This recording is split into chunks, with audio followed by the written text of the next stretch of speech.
Hello friends, இப்போ August 23 daily current affairs one-linersக்கான part 2 video தான் பார்க்க போறோம். So let's get into the topic. First, IBCA அதாவது International Big Cat Alliance யார் implement பண்றாங்கன்னு பாத்தீங்கன்னா NTCA அதாவது National Tiger Conservation Authority. இது எந்த மினிஸ்ட்ரி கீழ வருதுன்னு பாத்தீங்கன்னா Ministry of Environment, Forest and Climate Change. இதுல tiger, lion, leopard, snow leopard, cheetah, jaguar and puma இந்த மாதிரியான 7 பிக் கேட்ஸ் கன்சர்வ் பண்ணணும்ன்றது தான் இதோட மெயின் மோட்டோ. அடுத்தது ஸ்மைல் ஸ்கீம் எந்த மினிஸ்ட்ரி கீழ வருதுன்னு பாத்தீங்கன்னா Ministry of Social Justice and Empowerment. Smile ஸ்கீம்ல ஸ்மைல்னா என்னன்னு பாத்தீங்கன்னா support for marginalised individuals for livelihood and enterprises. இது 2022ல லான்ச் பண்ண ஒரு ஸ்கீம். இப்ப ரீசெண்டா இந்த ஸ்கீமுக்கு கீழ 15 days entrepreneurship development program launch பண்ணிருக்காங்க. இதோட பர்பஸ் என்னன்னு பாத்தீங்கன்னா செல்ஃப் எம்ப்ளாய்மெண்ட், லைவ்லிஹுட் ஆப்பர்ச்சுனிட்டிஸ் மூலமா டிரான்ஸ்ஜெண்டர் பர்சன்ஸை எம்பவர் பண்ணணும் அப்படின்றது தான். Next Commonwealth weight lifting championship 2025 எங்க நடக்க போகுதுன்னு பாத்தீங்கன்னா அகமதாபாத்ல. அடுத்தது international day commemorating the victims of acts of violence based on religion or belief என்னைக்கு இனாகரேட் பண்ணிருக்காங்க அப்படின்னு பாத்தீங்கன்னா ஆகஸ்ட் 22. இதை யார் எஸ்டாப்ளிஷ்மெண்ட் பண்ணாங்க அப்படின்னு பாத்தீங்கன்னா UNG அதாவது யுனைடெட் நேஷன் ஜெனரல் அசம்பிளி. இதோட பர்பஸ் என்னன்னு பாத்தீங்கன்னா ரிலிஜியன் பிலீஃப்னால ஏற்படக்கூடிய வயலன்ஸ்னால சஃபர் ஆகிற இண்டிவிஜுவல்ஸ் அல்லது கம்யூனிட்டிஸை ஹானர் பண்ணணும் அப்படின்றது தான். அடுத்தது இந்தியாஸ் வைடஸ்ட் எக்ஸ்ட்ரா டோஸ்ட்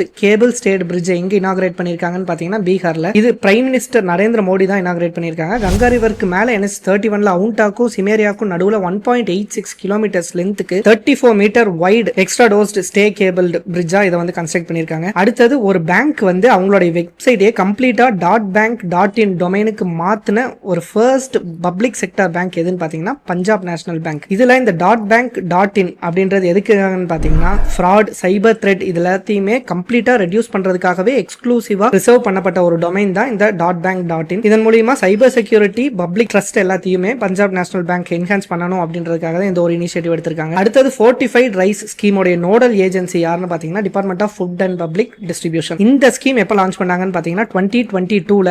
இப்ப ரீசெண்டா யூனியன் கவர்மெண்ட் வந்து இந்த ஃபோர்ட்டிஃபைட் ரைஸை யூனிவர்சல் லெவல்ல சப்ளை பண்றதுக்கு 2028 வரைக்கும் கண்டினியூ பண்ணலாம் அப்படின்றதுக்காக ஒரு அப்ரூவல் கொடுத்திருக்காங்க. இதுல இந்த ஃபோர்ட்டிஃபைட் ரைஸ் ஸ்கீம் அப்படின்றது என்னன்னா இது வந்து ஒரு நியூட்ரிஷன் இன்டர்வென்ஷன் ப்ரோக்ராம். ஹோப் இந்த வீடியோ வந்து உங்களுக்கு யூஸ்ஃபுல்லா இருந்திருக்கும் நம்பர். இதே மாதிரி டெய்லி கரண்ட் அஃபேர்ஸ் அப்டேட்ஸ்க்காக கைல் TNPSC அகாடமி ஃபாலோ பண்ணிக்கோங்க அண்ட் TNPSC ப்ரிப்பேர் பண்ற உங்களோட ஃப்ரெண்ட்ஸ்க்கும் ஷேர் பண்ணிருங்க. தேங்க்ஸ் ஃபார் வாட்சிங்.